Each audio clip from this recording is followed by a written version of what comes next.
Hey, wrestling fans. Welcome to One Winged Wrestling, where we help you navigate the complex world of pro wrestling, bringing you the best matches, world class wrestlers, and news you can count on.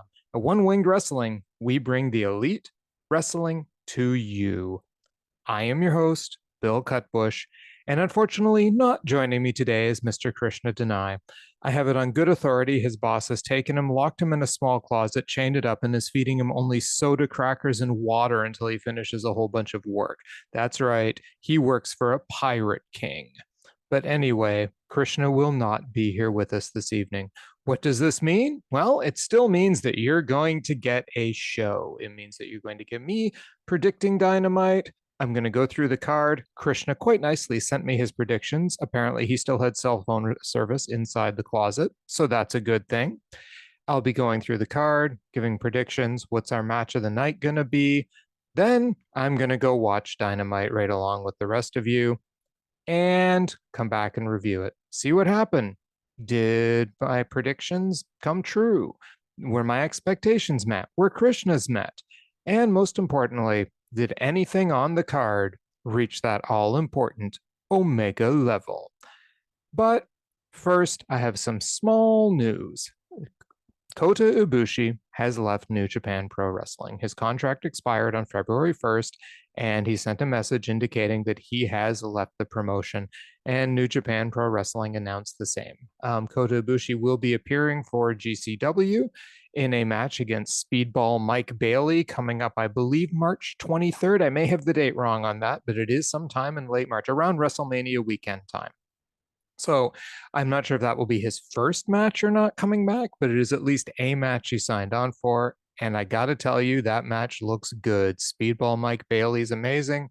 Kota Ibushi, we all know what this guy can do. So I guess we'll see what happens and where he has planned on going now that he's left New Japan Pro Wrestling. So good luck, Mr. Ibushi. We look forward to maybe even seeing you in an AEW ring.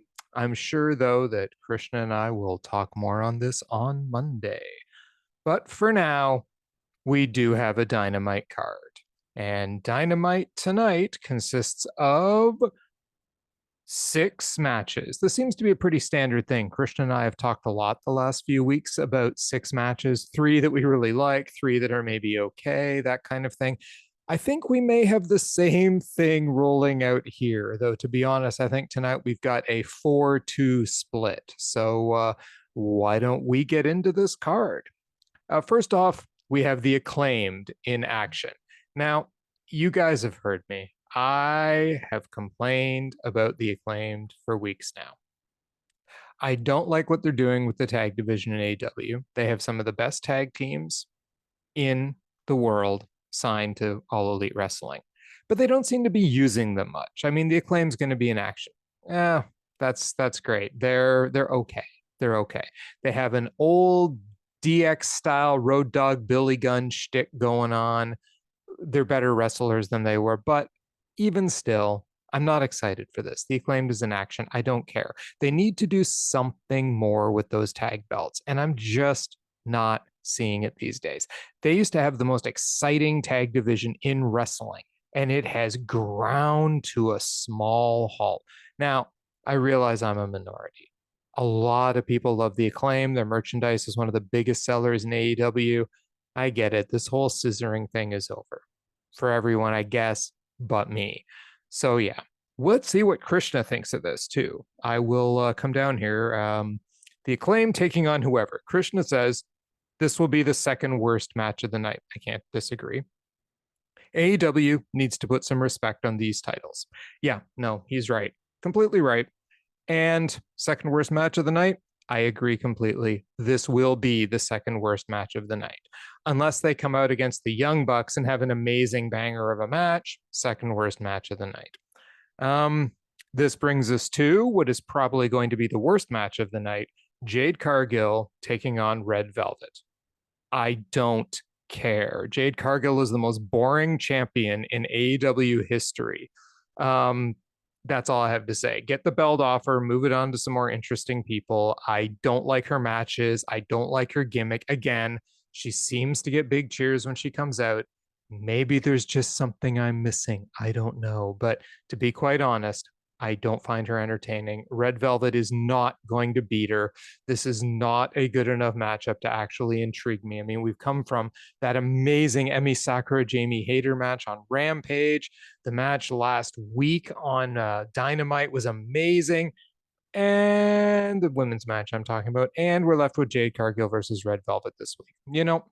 I guess they can't all be gems. And I'm guessing this probably gets the 9:30 death spot, but whatever. I don't care. Let's see what Krishna had to say. Who cares? Will be the worst match of the night. Okay, so it looks like we agree about this as well. So Krishna and I once again agreeing on the bottom two matches.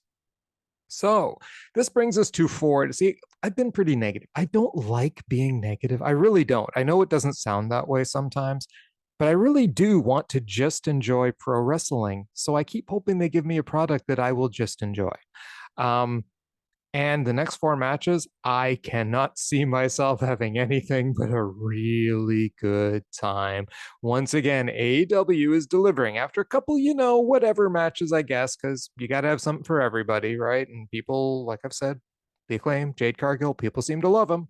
I'm not one of them. Those aren't my matches. But then we get four matches that are absolutely 100% my matches.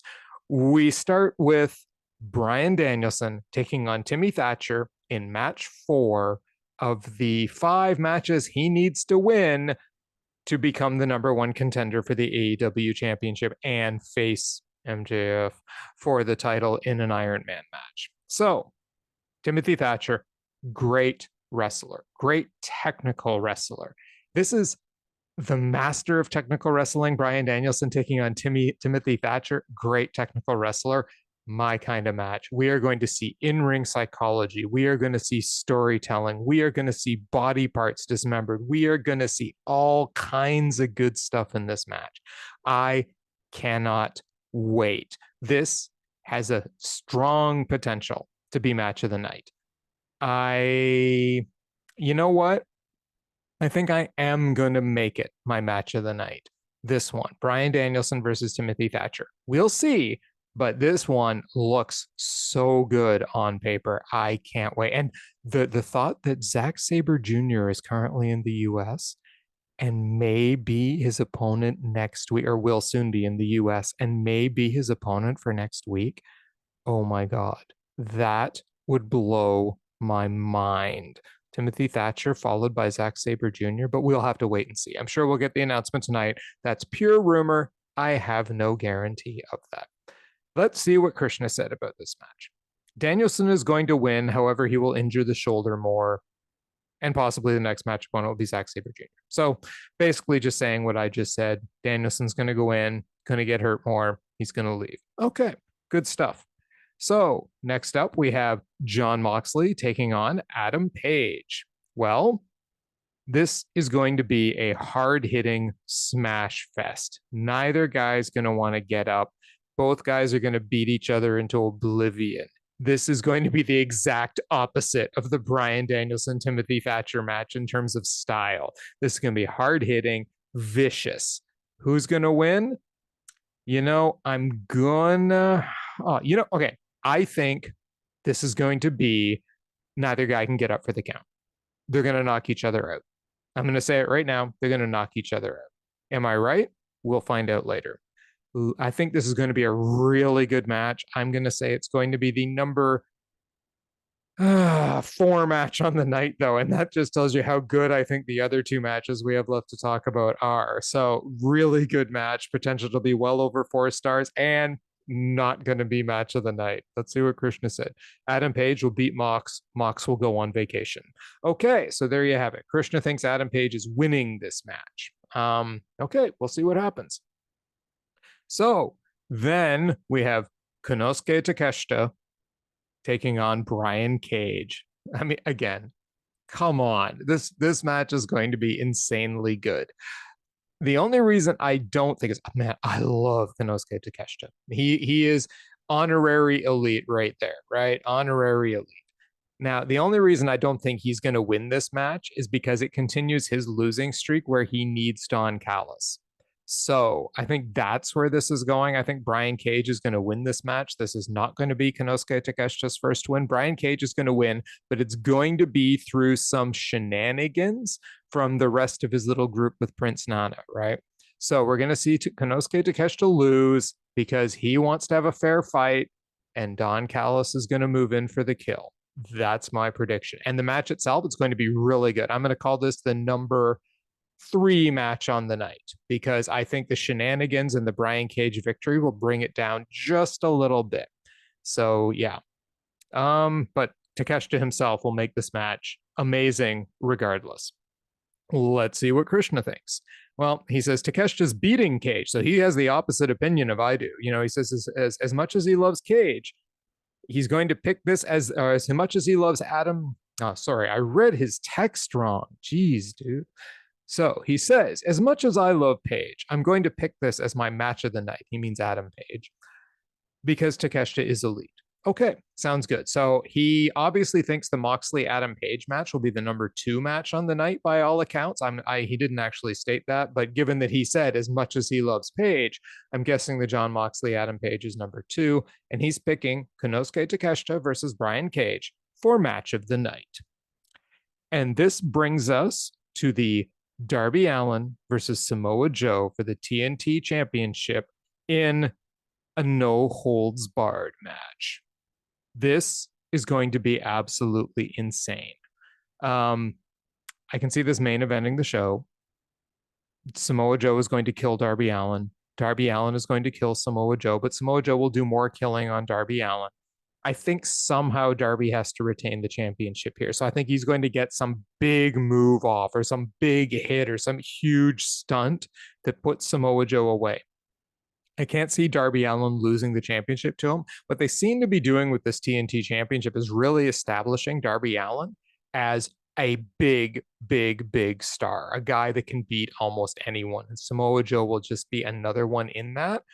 And that's awesome because this is how you build a star, right? You have him overcome challenges like this, but do it in that star's style, right? Darby Allin can take punishment. He is going to take a ton of punishment in this match.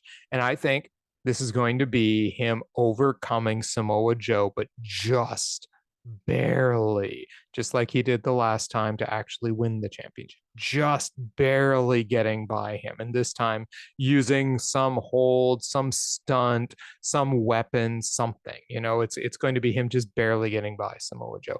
I think it's just going to be the two of them. Krishna has a different opinion. Krishna says Darby will win, but because Wardlow's returning and attacking Joe. Now, to me, that kind of throws the whole thing out. Like that, to me, that weakens Darby Allin. To me, that says, Darby, you couldn't beat Joe in this match without assistance. And I don't think that's what they want to do with Darby Allin. But I could also see a scenario, because sometimes AEW booking can be a little off, where Samoa Joe does come back. Now, if we don't see this in the main event, if this, say, opens the show or takes the 9 o'clock spot, then yeah, I could see Krishna's scenario playing out. If this is the main event, I don't think you want to end the show with a bunch of interference for Darby to retain the championship. So yeah, I'm a little skeptical of Krishna. I really wish I could talk to him about this, but he, like I said, trapped in a closet. Boss gave him a pad of writing paper, a pencil, number 2, pencil, and an eraser and said, get work done. Here's your soda crackers. Anyway, so I think that's why Krishna has thought Wardlow's coming back, because he's only eating soda crackers. That made no sense, did it? No, that's okay. This is what happens, by the way, when you let me babble on by myself. But I've done enough babbling, you know that. So Krishna, match of the night is going to be Takeshita versus Brian Cage. My match of the night is going to be Bryan Danielson versus Timothy Thatcher. Let's go watch ourselves some Dynamite and find out what happens, shall we?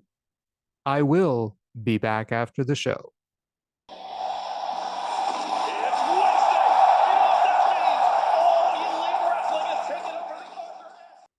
And that was Dynamite. Tonight's Dynamite came to us from the Nutter Center in Dayton, Ohio. We have Excalibur, Tony, and Taz on commentary as always, and we open things right off with Jon Moxley's music hitting. So we get Moxley versus Page. Mox is actually accompanied to the ring by his father and Wheeler Yuta. His father doesn't actually play any role in the match, but he came down. I guess he got a seat at ringside or something. I lost track of him once the match started. Mox has never lost back-to-back matches in AEW, we are informed. So Mox goes right at Hangman during Hangman's entrance, slams his head on the steps, whips him into the rail, chokes him with his shirt. They fight into the crowd where Mox puts a figure four on Hangman until Page throws a beer in Mox's face. They fight back to the ring. Mox grabs a chair, hits Hangman in the stomach. Ref stops Mox from jumping on a chair wrapped on Hangman's knee. But this allows Hangman to throw the chair at Mox. He then suplexes Mox on the chair on the floor. They finally get back in the ring. This all happened before the match even started. So the bell goes, match starts. Mox is already cut open over his eye, and he wears a red mask for most of this match. There were a couple puddles of blood on the mat during this. They exchange forearms to start. Mox locks a figure four variant on Hangman, targeting the knee, but Page reaches the rope, comes back with a German suplex. He works over Mox, including punching his open wound, a fall-away slam. But when he went for a springboard lariat, Mox clubbed him in the head and locks on a bulldog choke on the apron. He goes for the pile driver on the apron, but Page reverses it into a fireman's carry that he uses to launch Mox face first into the turnbuckle, sending Mox to the floor. Page works him over for a bit before tossing him back in the ring. He goes for some head stomps. Mox stops him, chokes him into the corner, and hits the deadliest move in pro wrestling, the back rake. Once, twice. Then he bites his back. Page bites Mox's wound, though, lifts Mox up and lands an avalanche Death Valley driver for a 2 count. Hangman shouts at Mox to stay down as he beats him, but Mox gives him the double fingers and hits a cutter. They both get up slowly at this point. They're getting exhausted. They've been pounding on each other. Exchange strikes until Mox kicks Page multiple times and locks in the sleeper. Hangman tries to escape with a backdrop, but Mox leaps up immediately and backdrops Page into the corner, where Mox lands an avalanche front chancery suplex for 2. These guys are pulling out all the stops in this match. He goes to the hammer and anvil elbows and locks on the bulldog again. Page fights back, but Mox does the head stomps. He goes for the Death Rider, but Page resists, fights him off, so Mox rolls through into a Juji Gatami, but Hangman manages to get to the ropes. Mox runs at Hangman in the corner, but Hangman throws him outside, goes for the Orihara moonsault, but Mox dodges and hits a lariat on the side of Hangman's head. He goes for a powerbomb through the timekeeper table, but Hangman blocks, nails Mox with a pop-up powerbomb, sending Mox through the table to a series of holy shit chants from the audience. Mox makes it to the ring on the 9 count, only to eat a lariat and a dead eye for a big near fall. Hangman goes for a guillotine kick, but Mox dodges and hits the King Kong lariat. They exchange strikes again until Hangman hits a series of elbows and a thrust kick. He hits a small package driver to Mox for another near fall. Hangman goes for the buckshot, but Mox transitions it to a Death Rider, but Hangman reverses that into a tombstone pile driver. He then nails the buckshot lariat, but Mox kicks out. I totally bet on that one. Hangman, as did most of the crowd. Hangman locks in a bulldog choke of his own, but Mox reverses into a pinning counter, getting the 3 count on a surprise maneuver. What a match. I had no idea that Mox was going to win this move with win this match with a technical wrestling move. Go figure. He barely escapes with the win, which I find very interesting. He does it with a simple counter. Brilliant.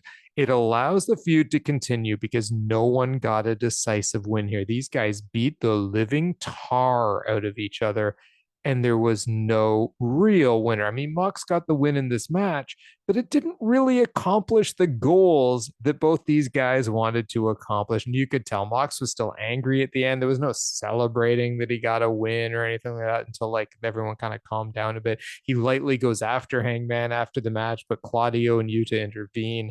So yeah, it's very clear there's going to be yet another match between these guys, which is just fine by me.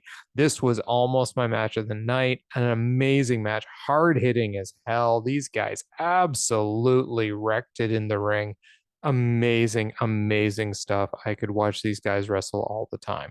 It was great, brutal, hard-hitting, striking wrestling. Good stuff. Lots of slams, lots of good stuff. Great story between these two. Lots of callbacks to other spots, lots of hard-hitting maneuvers to the head, trying to drop each other down. Just great stuff. I would give this match 4 stars easily. Um, the only thing I think that I would say is it would need that decisive story told victory to be better than that. But I really liked the way that they transitioned this into the next part of the story. So good job, guys. Good job. I love this match. Great stuff.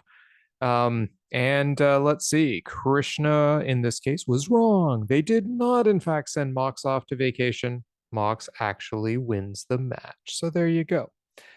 So we get Renee backstage now. Well, first we get a little promo video for the Joe and Allen match, which is our main event tonight. But there's nothing new here except that there will be no rematches. This is the decisive final match between Samoa Joe and Darby Allin. Now we get Renee backstage with Butcher, Blade, Bunny, and Jamie Hayter. Renee thanks them for no physicality because, Bunny requested the interview. She says, we are all impressed with your win over Emmy. She outshined you though, but nice win. So I want to challenge you next week in an eliminator match because you like challenges. Jamie agrees. So the video then suddenly switches to Saraya and Toni Storm beating down Britt Baker in the parking lot. And Jamie's like, where is that? What's going on? And she runs off to assist. And that's the end of that segment. So we're going to get probably another Jamie Hayter winning a match on, I guess, is it Dynamite next week? I think it's either for Rampage or Dynamite. I'm not sure which. I think it's Dynamite next week. But anyway, we are going to get that match. And we get some furthering of the plot line with Britt Baker being beaten down by Saraya and Toni Storm, clearly indicating that Saraya and Toni Storm are the heels in this particular thing. So Jamie runs off to assist, and we'll find out later what happens. And then the Acclaim's music hits. Anyway, we then get Max Caster coming to the ring. He's rapping about fighting guys who are in a midlife crisis. Well, he's referring to the guys that are, of course, already in the ring with no entrance. This is their opponent tonight. This is our AEW tag team division. The Acclaimed, the tag team champions, are taking on the Outrunners, Turbo Floyd, and Truth Magnum. Apparently, there are no AEW tag teams that are able to face the Acclaimed in an actual match.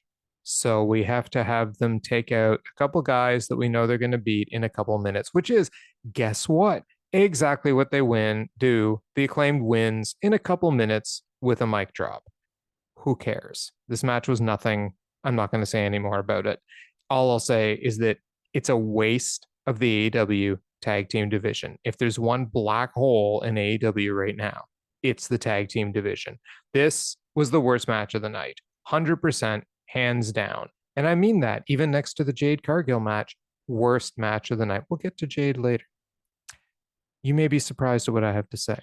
The Guns, though, interrupt now at this point. They demand an answer about their tag belt challenge they made last week. While the Acclaim get the mic, they claim to be the most popular tag team in all of professional wrestling. Because they forgot that the Young Bucks exist, because they forgot that the Lucha Brothers exist, because, they forgot that Fukuoka Double Crazy exists in Japan. I mean, I don't know. There seems to be a lot of much more popular teams out there. Anyway, just because they sell a bunch of dumb shirts. They continue to be super delusional. Anyway, I know it's just me, guys. Sorry, I just don't like the Acclaimed. I know lots of you do, so please forgive my little rants. They ask the people if the Guns deserve a shot at the tag titles. The crowd says no because apparently Tony Khan has given all of his booking power over to the crowd. But Billy Gunn is sick of it all. He's done. He leaves. The Guns accuse him of turning his back on them, just like he always did. They tell him to do what he always did and drown his sorrows in a pill bottle. So Billy Gunn returns. He asks them if they have their big boy pants on, and then he tells them they have a tag team title shot. The Guns laugh at the Acclaimed at this point. The Acclaimed look a little perplexed because the Acclaimed just got through saying there isn't one. Now, I got to know. The Acclaimed are the ones with the belts. The Acclaimed are the ones that are the tag team champions. Billy Gunn has the power now to book matches. I'm really confused about this. So Is Billy Gunn the one who has the power to make the matches for the Acclaimed? Can the Acclaimed make their own matches? Did Tony Khan give the booking power to the crowd? I'm a little confused. This whole story is silly beyond belief. I am so done with it. Can we please put the tag belts on a respectable tag team that goes out there and puts on matches like just about everyone else in the building did tonight? Yes, please. There are tag teams in AEW. Let's use them. Let's give them the belts. Speaking of tag teams, they recap Jungle Hook's victory versus the Firm last week. We get Jack Perry in the back, though, with Alex Marvez, and Alex Marvez asks Jack Perry, what's next? And he says, I had amazing time teaming with Hook, but I've done the tag team thing before. So this year, I will be a champion again, but this time all by myself. So I guess this means the Hook now returns to the back room, where he will, I guess, wrestle on Rampage and stuff again. I mean, so he's not going to do a tag team with Jungle Boy. Okay, that's fine. You know, I guess. So we're going to see a Jungle Boy singles run, which is great. I wonder which belt he's going to go for. Could it be the TNT champ? No, no, because we'll have to get to that later, right? So is he going to go after the AEW championship? That title picture looks pretty crowded right now. So what other singles titles is he going for? Some of the ROH titles? I'm a little confused as to what he plans on actually going for. There seems to be a lot of long lineups for the belts right now. But hey, what the heck, right? I would love to see Jungle Boy in title matches against almost any of the guys who hold titles. So anyway, we then get Konosuke Takeshita taking on Brian Cage in what Krishna declared would be his match of the night. So they go back and forth until Takeshita hits the Takeshita line pretty early. Cage rolls to the apron, but Takeshita boots him off and hits a plancha to the floor. But Cage catches Takeshita and power bombs him into the ring post. He rolls Takeshita in the ring, hits a sliding drop kick for two. He goes for the power bomb, but Takeshita fights out and they exchange elbows. Cage runs at him, but Takeshita hits the beautiful looking blue thunder bomb for two. Takeshita misses the jumping knee in the corner though and sends himself out of the ring due to his momentum. I mean, when this guy runs and does these knees, I mean, it's not just average knees, right? Takeshita is just insanely fast, insanely hard, insanely precise. So Cage then works over Takeshita, brings him back in the ring with a deadlift suplex from the second rope, works over Takeshita, including a tiger feint kick and a Gamagiri German suplex combo for two. I mean, how good is Cage? Seriously. Cage goes for the power bomb again, but Takeshita reverses with a Hurricane Rana and a knee in the corner, but Cage drops him again. Takeshita recovers again, though, hitting a lariat and a delayed German for two. Takeshita goes for the jumping knee, but Cage catches him. His slam, though, is countered by Takeshita into a Liger bomb for two. Another beautiful. I mean, Takeshita's moves just hit so precisely. Takeshita lands a rolling elbow, but Cage hits a headbutt, backdrop driver, and a discus lariat for a near fall. Takeshita hit a sheer drop brainbuster, but Cage pops up, so Takeshita hits it again for a near fall. Cage comes back with a pancake slam, gets him on the turnbuckle, but Takeshita manages to get an avalanche brainbuster off, followed by a jumping knee, and gets the 3 count on Brian Cage. Takeshita gets the win. Krishna was correct. I was wrong. No shenanigans. Clean, straight up match.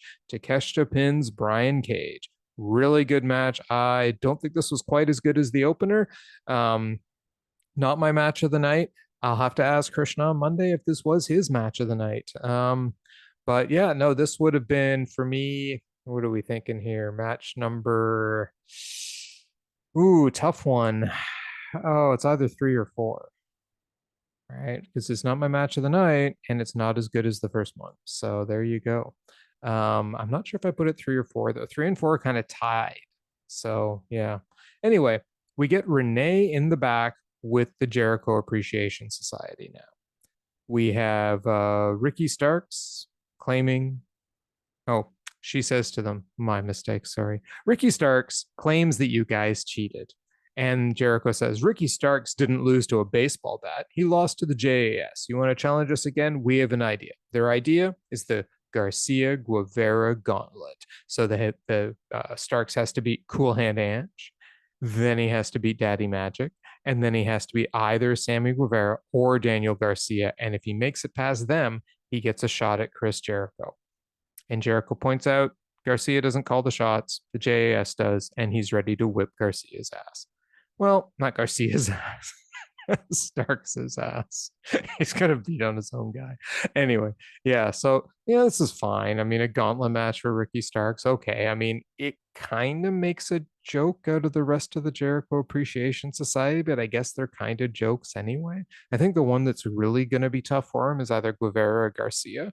I think that'll be like by far the toughest, especially after fighting the other two guys. And he's gonna have to find some way to get out of that, which is fine. Um, you know, it's yeah, I don't know if I'm super excited about this. I'm just not super excited about Ricky Starks right now. So it's kind of, yeah, okay, fine. You're gonna do this gauntlet thing. I'm sure we'll get some good wrestling out of it. So that's fine. It's better than the Acclaimed. So we then get the Elite and the Elite. By the way, I should have mentioned, you know, Kenny Omega had the visa issue. We talked about that on Monday. Krishna sent me a text saying, where the heck are the Elite on this show?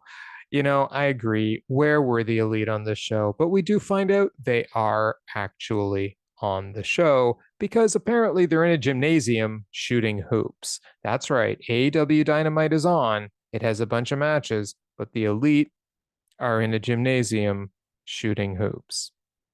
Okay. But anyway, Kenny gets the mic and he addresses Top Flight. He says, I saw you guys last week and you got one over on my boys. But next week, why don't you bring AR Fox and we'll put the belts on the line? And by next week, he meant this Friday, Rampage. But the firm then interrupts. And Stokely, because somehow the firm knew the Elite were playing basketball in an arena somewhere or something like a gymnasium and they found them. Okay. Anyway, so Stokely says, let me get this straight. You three are doing absolutely nothing all week. And Paige says, we don't do that. We go every week. So how about the three of you versus me, Matt, and Isaiah Cassidy? So Kenny agrees. So this Friday, I'm sorry, this is going to be the Rampage match. My mistake. The AR Fox Top Flight one is next week. This Friday, we get the Elite versus, as Kenny says, whatever you guys call yourselves, which was pretty darn great. So Ethan then tells Brandon to turn off the camera. Matt gets mad at Ethan saying, don't talk to Brandon like that. He then turns to Brandon and goes, turn off the camera, you dumbass. So that was the end of that segment. I'm glad to see that the Elite will now be getting 2 matches, Rampage and then Dynamite. This is great. Almost like a warm-up match against these 3 guys on Rampage. Still going to be a great match. You know why? Because it involves the Elite. We finally get to see them wrestle again. Rampage, and then next week on Dynamite, a match that I can only imagine the second it was signed, Krishna looked up from that dark, dingy closet where he is currently trapped under chains with his pad of paper and soda crackers and went, oh my God, it's happening. Because it is happening. We're getting Top Flight and AR Fox taking on the Elite. And it's going to be magic. Daddy magic? Maybe, but magic at the very least. So, after that segment, for which I am very excited, Bryan Danielson then takes on Timothy Thatcher. Now, I pointed out this was going to be my match of the night. We'll see what happens. Danielson comes out, shoulders all taped up. They test each other out at first. Thatcher goes for a fast Fujiwara armbar, which is his finisher. But Danielson gets to the ropes before it can be applied. Thatcher hits him with a series of uppercuts and goes to work on Danielson's arm. But Danielson soon counters with a dragon screw and a bow and arrow stretch. Thatcher, though, gets out of these by bending Danielson's fingers and stomping his arm. Danielson gets him in the corner, hitting kicks and the running shotgun, but Thatcher drops him to the ground with a snap arm wringer. He then lifts Danielson off the ground in a hammerlock, continues the arm assault, holds, strikes, wrenching it on the apron. It just looked painful. Thatcher hits a hammerlock back suplex, but Danielson rolls through into the label lock. But Thatcher reaches the ropes easily. Danielson can't get the full wrenching on with his hurt arm on the label lock. Thatcher then goes to work on Danielson's arm. Again, hitting a hammer. I mean, that's just the story. Thatcher and that arm hitting a hammerlock vertical suplex for 2. He gets Danielson on the turnbuckle, sets him up for a butterfly suplex, but Danielson fights out, headbutting Thatcher down, then hitting the shotgun drop kick. However, on the shotgun drop kick, Danielson lands on his own shoulder. They exchange uppercuts, but Danielson comes back with the S kicks.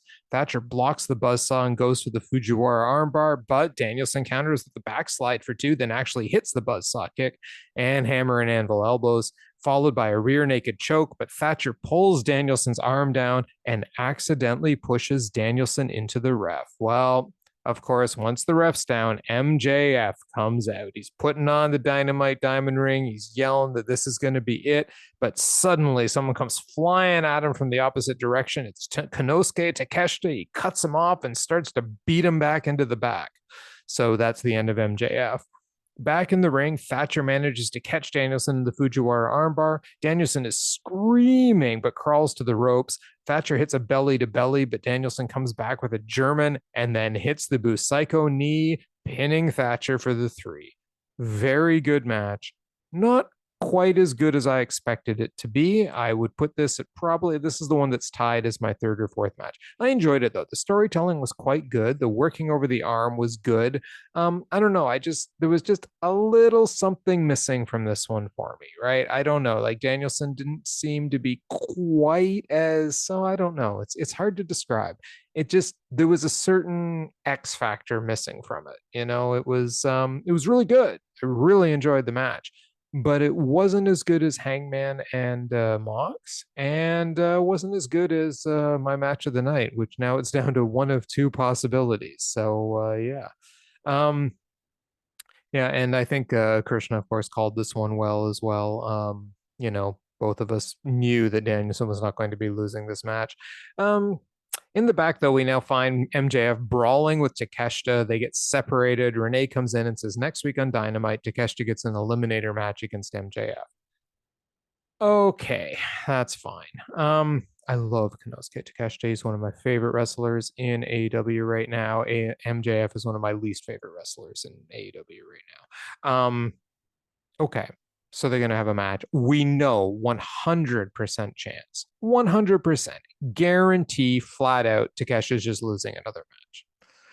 Okay, wonderful. So he beat Brian Cage, but he's going to lose to MJF. Now, is MJF going to use shenanigans to beat him? Probably. Do I think Takeshita stands a chance? No, it's zero. So great. He's going to have a match against MJF. I guess this is being done to spotlight Takeshita some more. I mean, don't get me wrong. I love the push the guy's getting. I mean, the crowd loves him. He's an amazing wrestler. But MJF, I mean, there's so many opponents he could have such great matches against, but he almost feels like he's being Bryan Danielson's sidekick right now, like his extra muscle or helper, like the guy MJF has to fight through now to get to Danielson. It's kind of weird. Yeah, I'm sure they'll have an okay match. I mean, Takeshita can't have a bad match. He's kind of like Bryan Danielson that way, right? So yeah, I'm sure it'll be fine. I'll enjoy it because Takeshita's in it, but I mean, all I know is MJF will cheat and MJF will win. So that takes a lot of the excitement out of it. I mean, like, let's compare that to the Elite versus Top Flight and AR Fox, right? AR Fox and Top Flight are going to lose the match next week. They are not going to strip the trios titles off of the Elite this soon. So I know who's going to win, but that's fine because holy crap, you've got 6 amazing wrestlers in the ring, 6 amazing wrestlers who are going to go at it balls to the wall. We're going to have so many amazing spots, and we get to watch Kenny Omega wrestle. So, in all honesty, how can that possibly be bad, right? You could have zero story going into this, and at least there's a bit of a story where Top Flight managed a victory on the Young Bucks, right? You could have zero story, and this would be a good match. But MJF, he's kind of mid when it comes to his in-ring work, right? And he's not exactly lighting anything on fire these days with his promos. So, do I really care about him having a match with Konosuke Takeshita? It's like watching one half of a match where someone's going to beat him. So, and the guy who's not as good is the one who's going to win. So, that's the difference, right? Anyway, we then get a Swerve Strickland video. And Swerve says, we had a relaxing week since we got rid of the dead weight, referring, of course, to Keith Lee. But then Dustin Rhodes took my camera and he took my interviewer. And he says the Rhodes family legacy pisses him off. And since Rhodes isn't here, he's looking for some other second generation legacy kid to beat on Rampage. So it sets up Brian Pillman Jr. versus, I think, the guy who is not the regular guy from AEW, but his name is escaping me, the big tattooed guy whose name I'm completely blanking on for whatever reason. But let's face it, he's pretty generic. So Swerve generic backup dude number 2, I think, is taking on Brian Pillman Jr. Oh, and we also get the announcement Bryan Danielson's opponent next week will not, in fact, be Zack Sabre Jr. Much sadness. It will be Roosh, which is actually a really good match. So we're going to get Roosh taking on Bryan Danielson next week in what will likely be the second best match on the show. Possibly sleeper pick for best match on the show. So Roosh is about to be interviewed about this match, but MJF comes in the room and interrupts, and he offers Roosh what amounts to 5 cases of money to rip Danielson's arm off. So I'm beginning to get the idea that Tony Khan must have signed MJF for, I don't know, $10 million a year or something, because apparently now MJF has enough money to give away cases holding, I gotta say, at minimum 100K a case. So, I mean, there was a lot of stacks of bills in there, and unless those were ones, that was a lot of money. Anyway, yeah, so Roosh agrees to, but he says a lot of stuff to MJF in Spanish. I didn't catch all of it. I don't think it was very flattering. But MJF just says, you said a lot more, because he keeps telling Jose to translate. And he says, you seem to have said a lot more than just, yeah, that's fine. Which he definitely did say a lot more than, yeah, that's fine. It's very clear, in spite of the cases of money, Roosh holds no love for MJF, which just makes me like Roosh even more. So yeah, we're going to get Roosh and Bryan Danielson next week. That's going to be great. You know what I think is going to be very interesting? We have a 60-man Iron Man match, cut-minute Iron Man match coming up between MJF and Bryan Danielson. All right. Now, unless Danielson is able to carry that match, or unless they've come up with some amazing way to make MJF actually entertaining for 60 minutes, we have had 5 super amazing matches getting Bryan Danielson there. It's going to be kind of odd if the ultimate match out of all this, the 60-minute Iron Man match, is actually underwhelming compared to the previous 5 matches, right? Because, I mean, Bryan Danielson's been putting on amazing match of the night quality matches week after week after week against these opponents he's had. I mean, his opponents have been something else too, right? Takeshita, right? Oh, who did he fight in the second week? Man, I know he got Brian Cage, Konosuke Takeshita. For whatever reason, I can't remember the second week. I know it was amazing too. Timothy Thatcher, and now Roosh. And all of these matches have been spectacular so far. And yet they're leading to a pay-per-view match where I'm legitimately worried that it will be less than spectacular. And we have to sit through it for 60 minutes, and it's probably going to main event the pay-per-view. Like, wow. 60 minutes of MJF in a ring to end what will probably be a 4+ hour pay-per-view. Okay, you better have something really big planned for that, Mr. Tony Khan, because otherwise, yikes, that could be a giant misstep. They must have something big, right? They gotta have a plan for this, because I can't see it working otherwise. But anyway, speaking of plans that, I don't know, I've got a terrible segue for this, so forget it. Zero segue. Jade Cargill versus Red Velvet for the TBS Championship. And of course, my immediate thought is, I could be watching Stardom right now where they have women's matches that just generally destroy anything Jade Cargill does in the ring. But you know what? This wasn't terrible.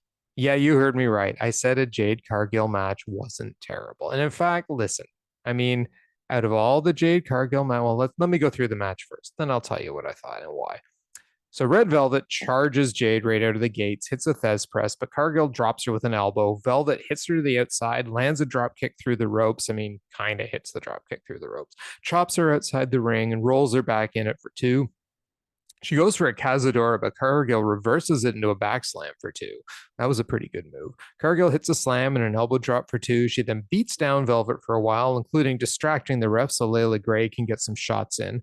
There's a brief comeback that results in Cargill actually catching and slamming Velvet's back into the ring post. Then a pretty darn impressive gorilla press up the stairs. I mean, she puts her in a gorilla press and walks up the ring stairs and throws her into a top rope guillotine for two. The crowd found this really impressive. I thought it was pretty good. I mean, I don't think I was impressed as the crowd. I mean, they even gave it a "This is awesome" chant. I mean, I don't think these people have ever really watched Shuri or Julia wrestle, like ever. But okay, it wasn't "This is awesome" chant worthy, but it was good. I was impressed mildly.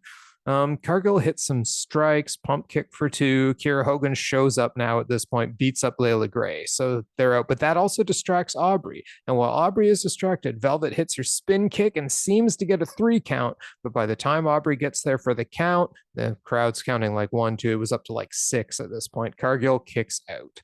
Velvet puts something then that looks like a Kimura variation on Jade Cargill, but Cargill powers out and then hits the Jaded for a 3 count.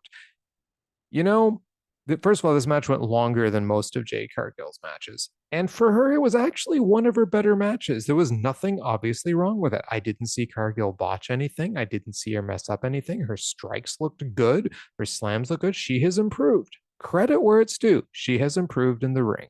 She actually put on a good little match with Red Velvet. The only sort of missed shot I saw in the whole thing was Red Velvet almost missing that drop. Now, I don't know if it's just Jade was slightly out of position. She mistimed the shot, whatever. But that was minor, very minor. Not a terrible match, you know. Like I'm not enamored of Jade Cargill's style or her moveset, but credit where it's due. She did okay in this. I'd say this was worth about 3 stars. Don't say I'm not fair. So, you know, okay. Way to go, Jade. You put on a match that wasn't terrible. You put on a match that was actually kind of entertaining in spots. So, way to go. I didn't totally fall asleep. So, we go to Renee in the back. She's with Britt. Britt says she's fine.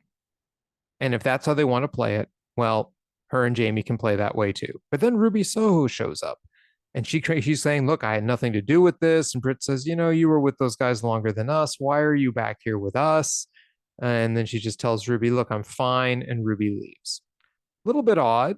You know, I guess they're trying to play up the whole which side is Ruby going to be on. You know, she was with the others longer in other leagues and stuff, and their friend longer. And Britt's like, why are you trying to be my friend? But it's getting a little muddled, and I'm hoping that they've got a clear direction for the storyline.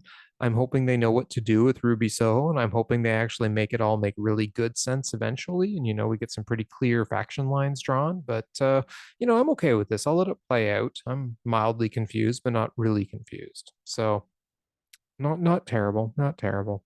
Um, it's also, you know, come to think of it, though, let me put it this way. We're actually getting a pretty good storyline in the women's division. You know, I don't mind this whole like outsiders versus day oneers kind of thing. It's not a terrible idea. It suits the AEW audience. You know, I mean, they all love Jamie Hayter. They all love Britt Baker. They loved Britt's promo that she cut after Saraya made that bobble about talking about how, you know, she has so many more accolades than Britt. So yeah, they're playing off that now, and it's not a bad thing. It's actually a pretty good thing. So let's see what happens. I'll be interested to see who falls where, though. I thought the one thing that was interesting though is Hikaru Shida, like ever since like what was it now, 2 weeks ago? Was it last week? Week before? I don't know. She's just vanished, right? Like gone. What happened to her? How is she playing into this? Like I realize she has other commitments in other wrestling leagues, and that's probably where she is right now. But what's going on? Like, what role is she playing? Because that's a piece of this that just seems to have been dropped right now. Like, no one's even talking about it. Like, whose side is she on? No one wants, like, basically the best or second best, probably best women's wrestler in AEW on their side. Seems kind of weird. But anyway, I guess we'll find out, won't we? We then go to the main event. Darby Allin taking on Samoa Joe for the TNT Championship in a no holds barred match. Well, you can already tell we've gone through to the last match, and I haven't named my match of the night yet. So you can pretty much guarantee this is my match of the night. Darby Allin comes out in a thumbtack hoodie, with all the points faced out. They look like, studs you'd see on like a studded jacket. It covers the entire hoodie and it's just spikes sticking out on the whole thing. And he goes right at Joe with this. I mean, these are thumbtacks because he actually like nails Joe, and Joe has like little pinprick bleeds all over his arm from this thing. But Joe soon drops him with a knee, pulls the hoodie off Darby. Joe immediately goes for a table, but when he does it, he's got the table propped up and he's pulling it out. Darby does a tope suicida at him while Joe's holding the table and crashes the table into Joe, which I think that's where he got the laceration over his eye. I'm not sure if it was there or outside later, but man, it was just crazy. But when Darby sets up the steps, Joe whips him into them, sending him over, like straight over the steps and into the crowd. They brawl into the crowd. Joe drags him up the stairs. Darby then lands the back rake, the most devastating move in professional wrestling. But Joe then just slams Darby onto the concrete stairs. That's how tough Joe is. He almost no-sold the back rake. Darby then tries to crawl back to the ring, but Joe gets to him, catapults him over the rail. Joe is cut. This is where you just see Joe is cut open over the eye. There's blood draining down his face at this point. He body slams Darby onto the ring steps, tosses him into the ring, and just starts to work him over. I mean, he works him over. The crowd is very loud and very split. There are people cheering for Joe. There are people cheering for Darby, and they're chanting back and forth. And it was loud. Joe wrenches Darby's neck, elbow strikes, drops him with another back elbow for two. Darby tries a comeback, but Joe stops him cold with an ST Joe out of the corner for two. Joe chops Allin down again, kicks him out of the ring. He gets another table and leans it on the guardrail. He then locks in a rear naked choke, but Darby hits a jawbreaker in the ring in a series of chops. Joe just tosses him over the rope to the floor. So Darby's chopping, he just grabs him and just hurls him like he's nothing out of the ring.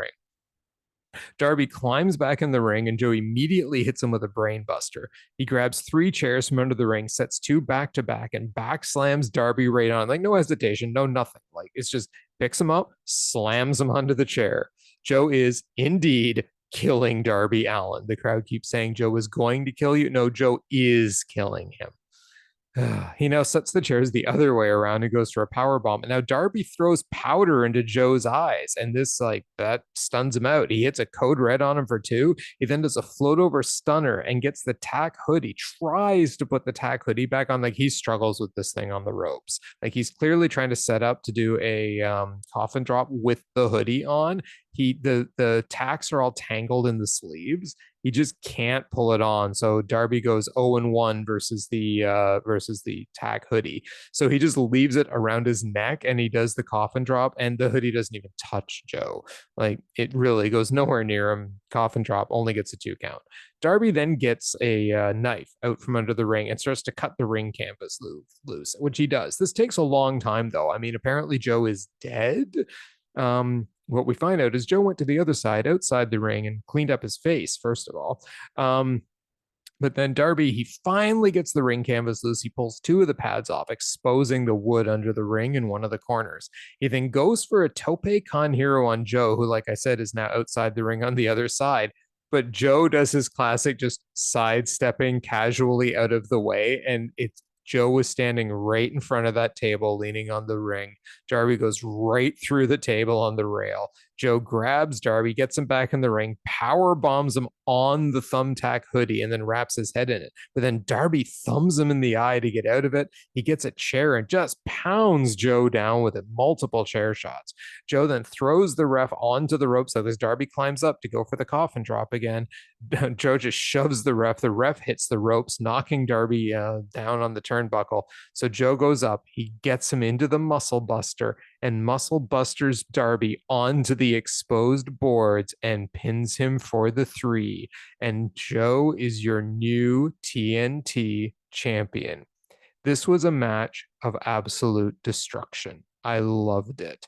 It was so hard hitting, and yet Darby had enough spots in it. You knew he was gonna. I thought he was gonna win. So I thought at any moment he's gonna come back. I thought that table set up outside was gonna be set up for Darby to use on Joe for a big spot in the match.